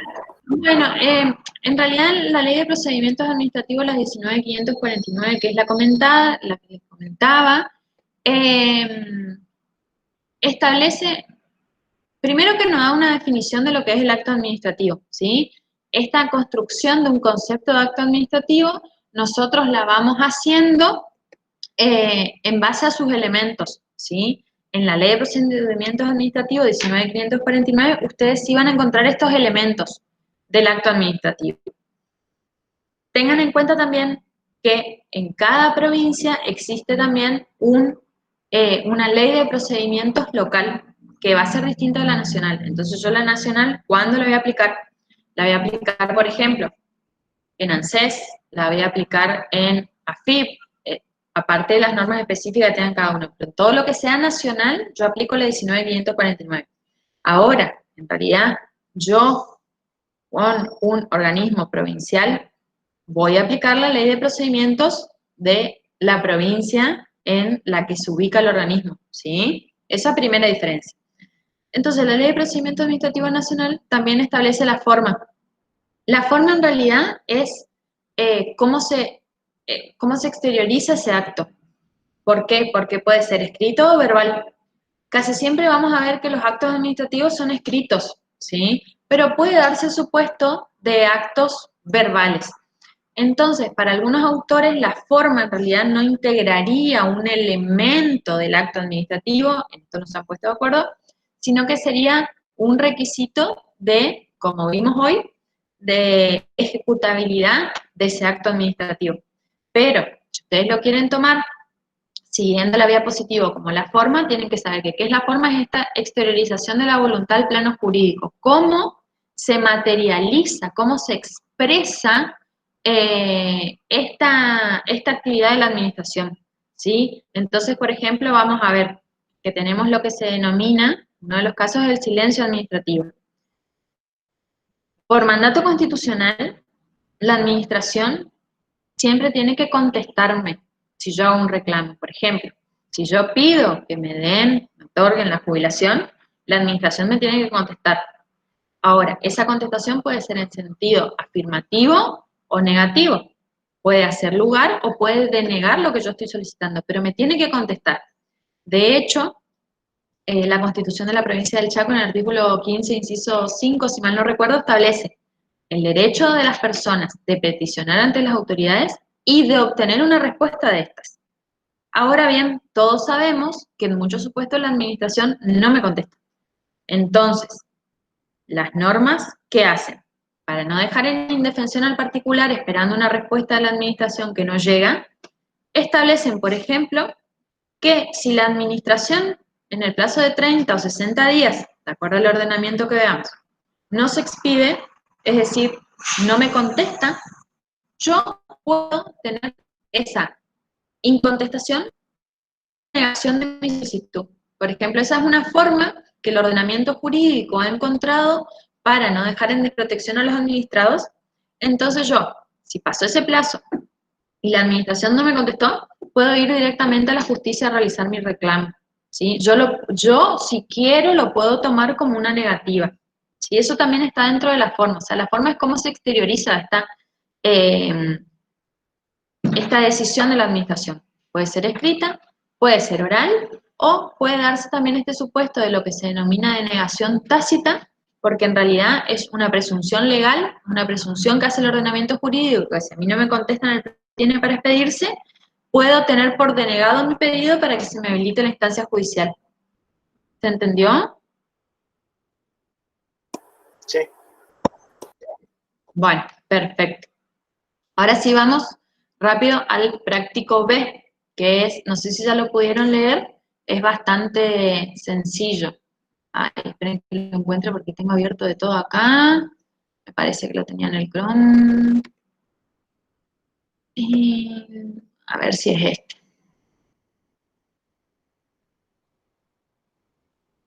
No, esperen que voy a cerrar un poco. Bueno, ustedes lo tienen, ¿no? Para ir leyéndolo mientras yo lo encuentro para compartir. ¿Alguien lo puede ir leyendo al B? Para no demorarlos.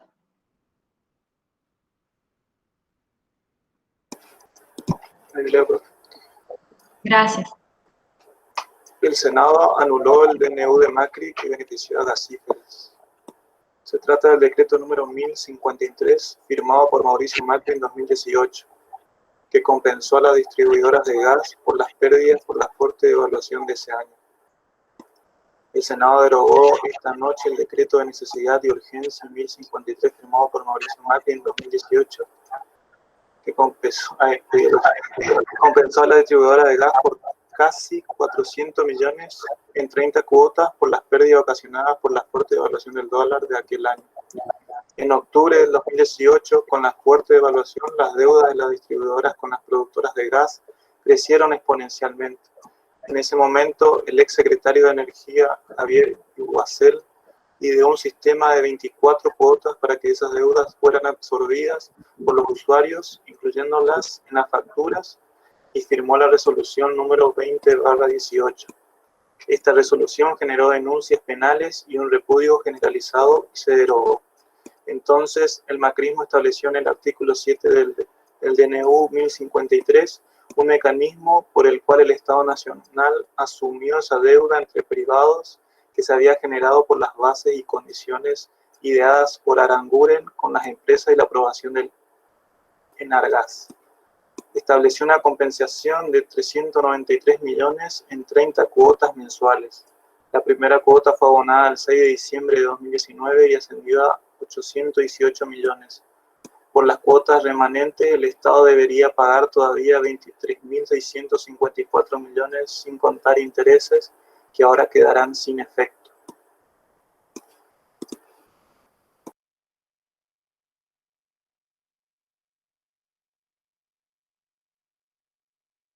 Perfecto, entonces vamos con el B, ¿sí? Como bien leyeron, se trata de un decreto de necesidad de urgencia firmado por quien era entonces presidente de la Nación. A ver cómo estamos con los artículos de la Constitución. Si yo hablo de atribuciones del Poder Ejecutivo, ¿a qué artículo tengo que recurrir para ver si tiene atribución o no para dictar un DNU? El 99. Muy bien, el 99. Perfecto, Francisco, gracias.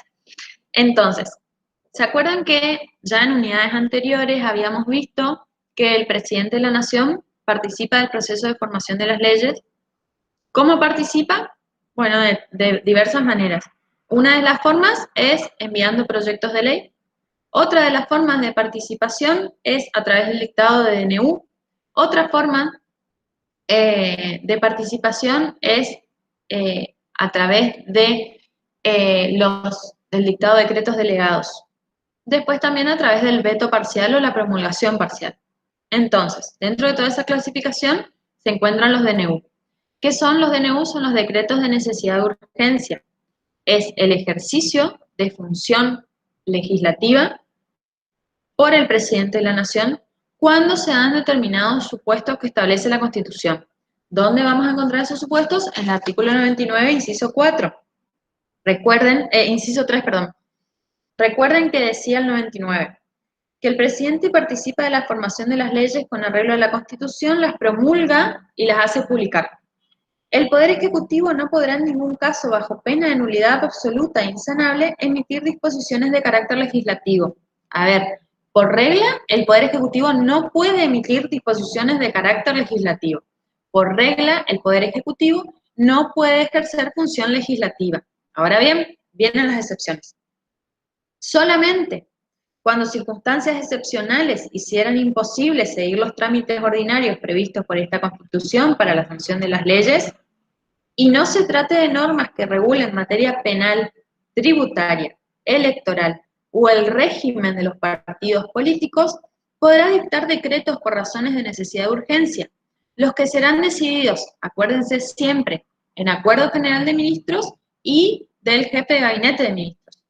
¿Qué más establece este artículo de la Constitución? Que el jefe de gabinete de ministros, una vez que dicta el presidente un decreto de necesidad de urgencia, tiene que remitirlo a la comisión bicameral de la Cámara de Diputados y Senadores del Poder Legislativo Nacional, del Congreso de la Nación, para que esta comisión, que tiene una composición especial establecida en la ley, emita un dictamen, favorable o no, es decir, que tiene que verificar esta comisión bicameral si este decreto de necesidad de urgencia se ajusta a lo que dice la Constitución que el presidente puede dictar y emitir su dictamen a ambas cámaras para que lo traten en plenario, ¿sí? Este es el procedimiento entre el dictado de un decreto de necesidad de urgencia. Entonces, vamos a las consignas teniendo en cuenta este caso. Dice, la primera, identifique qué tipo de normas son los decretos de necesidad y urgencia. ¿Ustedes qué dirían si tuvieran que decir qué tipo de norma es este decreto?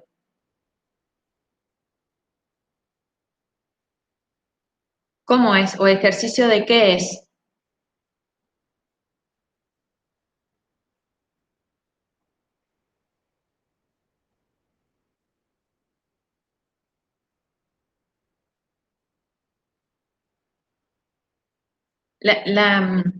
La propia prohibición que establece la Constitución le dice de qué se trata. Fíjense, recuerden el inciso que leí recién, cuando habla de que el Poder Ejecutivo no puede en ningún caso, bajo pena de nulidad, emitir disposiciones de carácter legislativo, excepto tales casos. Entonces, estas excepciones son, como la Constitución dice, son disposiciones de carácter legislativo, ¿sí? ¿Se entiende por qué?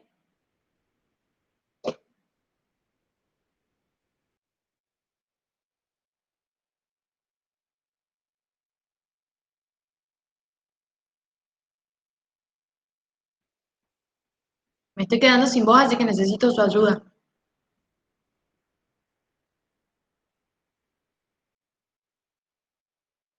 ¿Por qué decimos que son disposiciones de carácter legislativo? ¿Qué efectos van a tener? ¿Un decreto de necesidad de urgencia va a tener un efecto particular o, en General, este caso, ¿Cómo es el efecto, Francisco?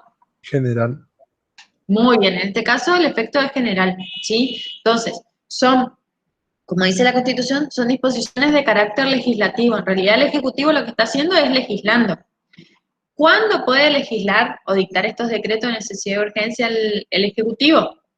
Como su propio nombre lo indica, por necesidad de urgencia. ¿Cuándo se daría la necesidad de urgencia? Cuando el Congreso no está en periodo ordinario de sesiones y el trámite para convocarlo a extraordinarias demoraría más de lo que puede esperar para dictarse esta norma.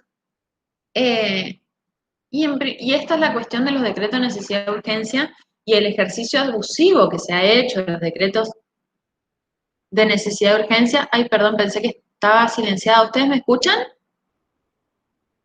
Sí, profe. Sí, se escucha. Bueno, porque no sé por qué acá arriba me parece como silenciada. Bueno, como les decía, se ha hecho un ejercicio abusivo al decreto de necesidad de urgencia, ¿sí? Por distintos presidentes de todos los colores políticos, ¿sí? No se trata de una cuestión de partidos. Nosotros lo analizamos desde un punto de vista del derecho público y de la Constitución, y la Constitución dice. Entonces, muchos presidentes han hecho un ejercicio abusivo de esta herramienta que en teoría solo podría ser utilizada cuando no puede ser la norma dictada por el Congreso de la Nación. Ahora bien, fíjense que hay determinadas materias sobre las cuales el presidente no se puede expedir bajo pena de nulidad. ¿Qué quiere decir bajo pena de nulidad? Que la norma que dicte va a ser inválida. Fíjense, materia penal, materia tributaria, materia electoral o el régimen de los partidos políticos, ¿sí? Entonces, si ustedes tuvieran que contestar la pregunta número 2, que dice, conforme lo visto en la teoría, ¿cuándo un DNU es válido?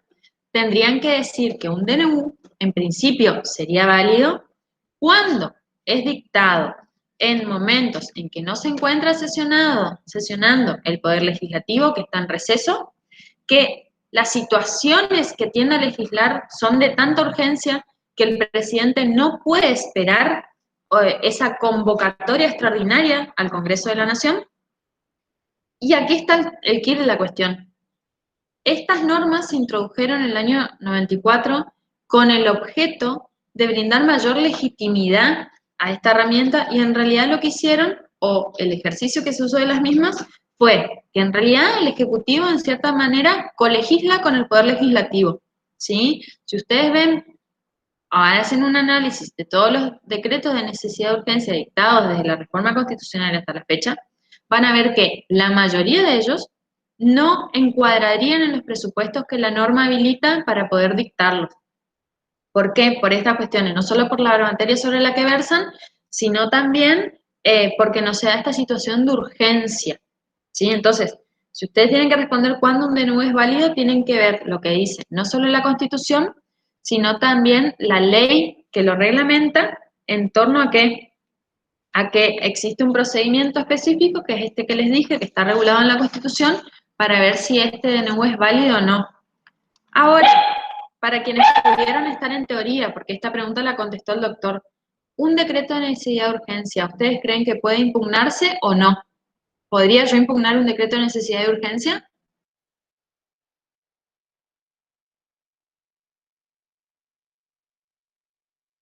No. O sea, vos como ciudadano. Ajá, ¿por qué vos decís que no, por ejemplo? Y pues el orden jerárquico de que tiene el Poder Ejecutivo a la hora de establecer el decreto. Ajá. No me acuerdo bien cómo lo había dicho el profesor. Bueno, Pero podemos hacer esto, mira, Francisco, podemos hacer una suposición. Si yo quisiera impugnar un decreto de necesidad de urgencia, o sea, me presento a la justicia, por ejemplo, y digo, este decreto de necesidad de urgencia es inconstitucional, pero a mí no me afecta en nada. En realidad ese planteo no podría prosperar porque no habría un caso judicial. Fíjense, por ejemplo, les voy a dar un caso que salió en los diarios hace poco. Esperen que después de presentar esto y presento lo otro, para que ustedes vean cuándo se puede impugnar un decreto. No, lamentablemente no pude conseguir el fallo. Yo siempre y les recomiendo que ustedes quieran ver fallos judiciales, vayan a la fuente, o sea, vayan al texto del fallo y no se guíen solamente por lo que dicen los artículos periodísticos, porque pueden tener una opinión diversa o por ahí no son precisos con respecto a los alcances del fallo. En este caso particular les pido disculpas, no pude encontrarlo y por eso les voy a mostrar una noticia que salió, pero que habla sobre el mismo. Ay, no me voy a presentar. No sé si vieron el caso de una juez de Mendoza que declaró inconstitucional el decreto de necesidad de urgencia del presidente.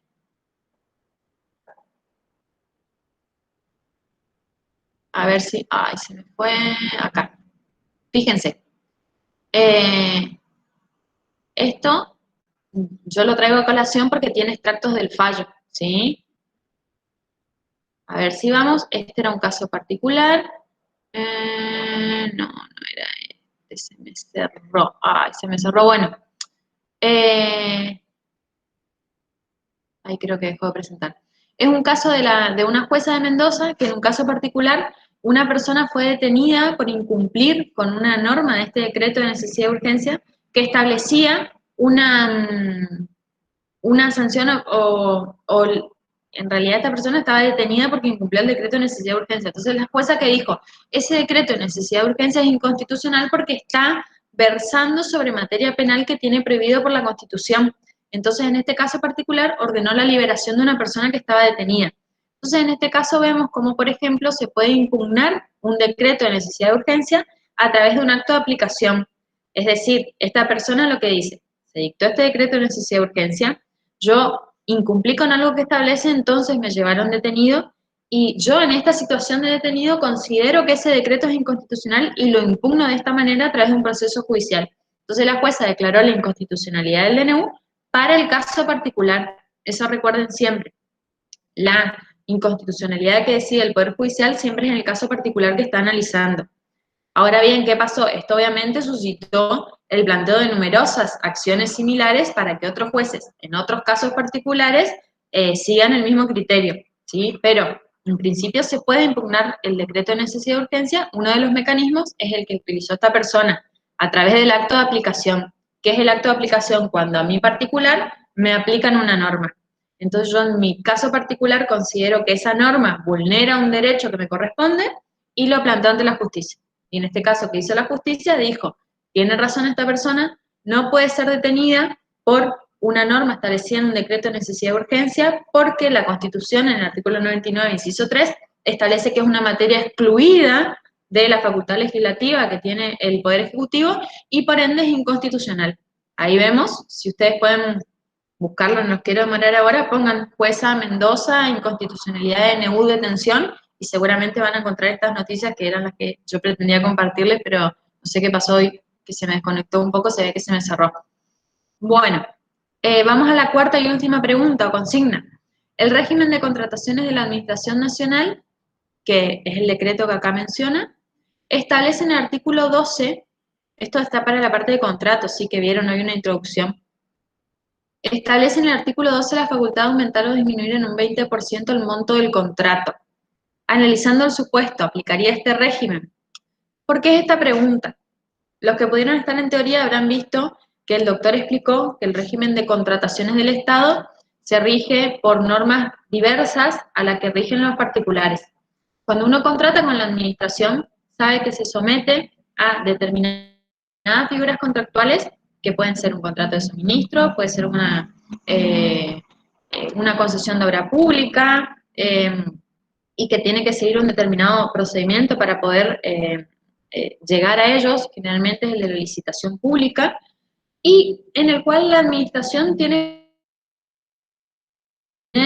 determinadas facultades que los particulares no tienen. Y también tiene otras facultades que es establecer cuáles van a ser las condiciones de ese contrato. Ustedes cuando contratan con la administración no se sientan en una mesa y discuten cuáles van a ser las condiciones contractuales. La administración fija las condiciones de lo que necesita y ustedes, si quieren acceder a ese contrato, tienen que atenerse a todas las condiciones que establece la administración. No pueden discutirlas, ¿sí? No hay una situación de igualdad en un contrato con la administración como hay con los particulares. ¿Por qué? Porque el Estado pretende a lograr un bien común y además tiene que garantizar la igualdad de las partes. Entonces, ¿qué hace? Cuando necesita contratar para algo, forma lo que se denominan pliegos. ¿Qué son las pliegos? Son las bases de esa contratación.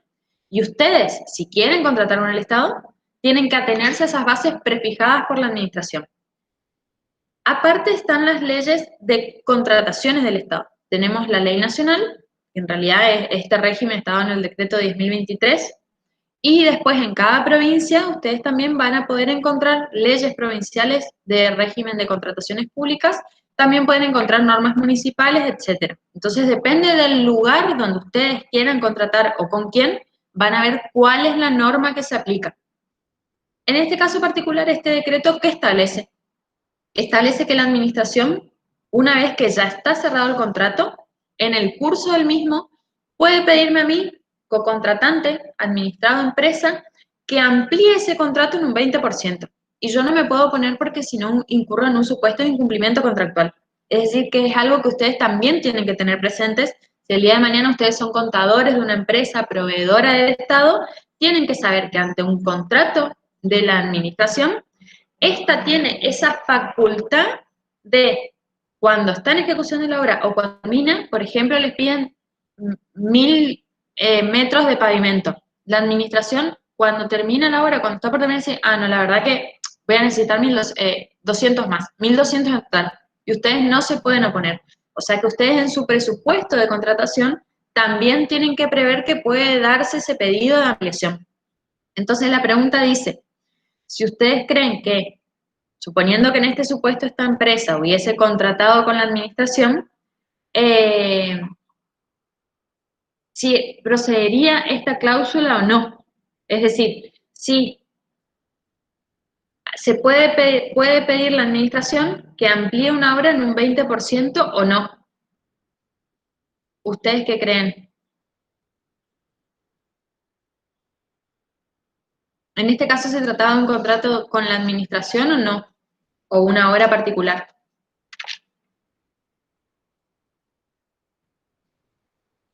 Ay, perdón, yo les dije lo de la obra, estamos hablando del DNU, perdón. Me confundí de consigna. Y por eso, Perdón, Lucas, me quedé con el caso de la... perdón, esto es la distribuidora de gas, perdón, falla mía. Entonces, ¿ustedes creen que se podría aplicar esto o no?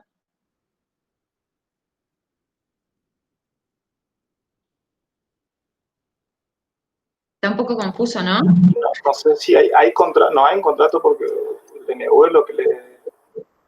Claro, dice, el DNU de Macri lo que había hecho, el DNU en realidad compensó a las distribuidoras de gas. Bueno, el sistema de distribución de todos los tipos de energías es complejo. Es hermoso estudiarlo, pero es complejo. Entonces sí vamos a encontrar los generadores de la energía, de los diversos tipos de energía. Vamos a encontrar los transportistas de las energías, es decir, los que traen desde las plantas generadoras hasta las distintas distribuidoras y después los distribuidores locales. O sea, es un complejo, un entramado de la generación, transporte y distribución de las líneas o de todos tipos de energía, ¿sí? En realidad lo que más vemos nosotros es la línea eléctrica porque particularmente lo que es del gas, si bien se está ejecutando obras al respecto, todavía no abarca todo el territorio argentino como sí la de eléctrica. Entonces, en este caso, fíjense, Macri, ¿qué había hecho? Había compensado a las distribuidoras de gas, las distribuidoras son las que distribuyen en cada provincia, por decirlo de alguna manera, o región, por casi 400 millones por las pérdidas ocasionadas por la fuerte devaluación del dólar, ¿sí?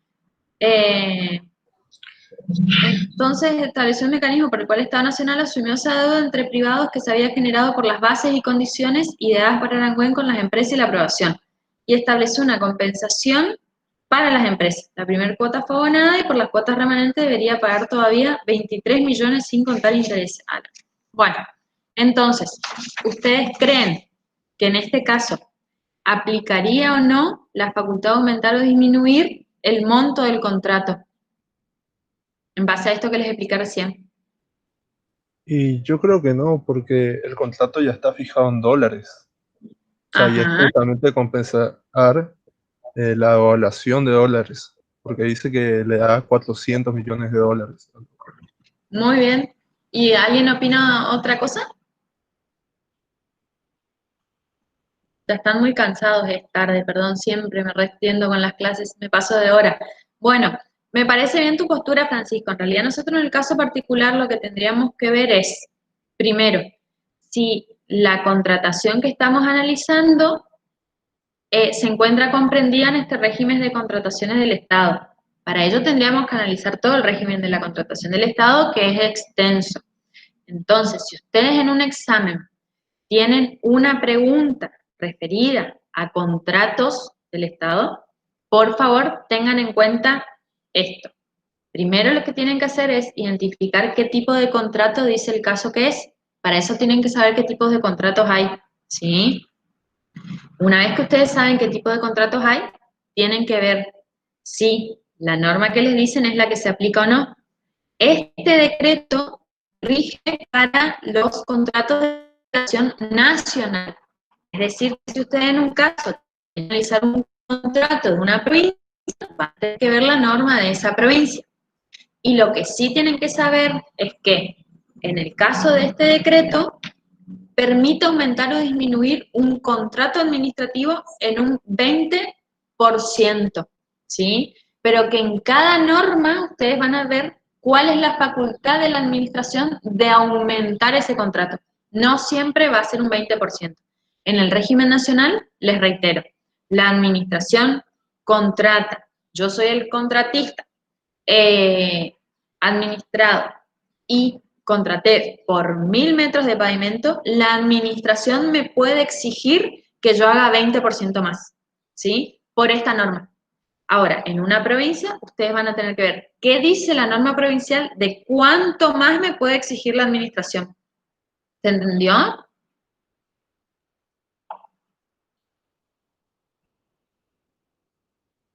¿Sí o no? Esta facultad que tiene la administración de ampliar el contrato en el porcentaje que establece la norma, ¿sí?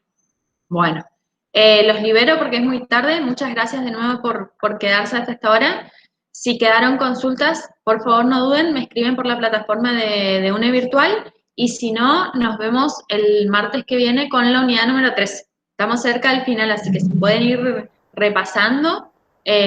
Así, vamos a tener igual clase de repaso antes del parcial, quédense tranquilos, pero es mejor que se vayan sacando las dudas desde ya. Así que bueno, muchísimas gracias por su atención y nos vemos la clase que viene. Que anden muy bien todos. Profe, ¿usted subiría las clases al aula?